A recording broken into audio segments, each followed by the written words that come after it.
Muqaddas Xoliqova og'ir ahvolda qoldi. Assalomu alaykum. Siz bilan Yangiliklar.uz kanalimizga obuna bo'ling va like bosishni unutmang. Xalqimiz suygan aktrisa Muqaddas Xoliqova tuhmatlarga chiday olmay ahvol og'irlashdi. Barchamizga ma'lum, aktrisa yaqindagina 3-marta yurak infarktini boshdan o'tkazgan edi. Bu bo'xton va tuhmatlar aktrisaga yomon ta'sir qilyapti.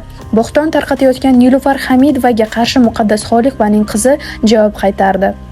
Kuchuk bilan xutikni qancha qilma tarbiya, it bo'lur, eshak bo'lur, aslo bo'lmas odamiy. Eshaklarga yuborib qo'yamiz, deya raddiya bildirdi aktrisaning qizi. Menga yopishmanglar, menga tegmanglar, yo'qsa barcha haqiqatlarni ochib tashlayman. O'zingiz chiday olmay qolasiz. Men onangning holatini ko'zim bilan ko'rganim haqida gapirib chiqdim. Nima yolg'on gapirdimmi, deydi Nilufar Hamidova. Muqaddas Xoliqovani mazax qilib chiqqan videosi ijtimoiy tarmoqlarda juda keng muhokamalarga sabab bo'ldi. Bu tuhmatlar esa aktrisaga og'ir botgani aniq. Xalq esa g'azabda. Nilufar Hamidovaga nisbatan keyingi qanday choralar ko'rilishi hozircha bizga noma'lum. Keyingi voqealar rivoji va bu jang qanday tugashi sizga qiziq bo'lsa, bizning kanalga obuna bo'ling va like bosishni unutmang, hurmatli tomoshabin.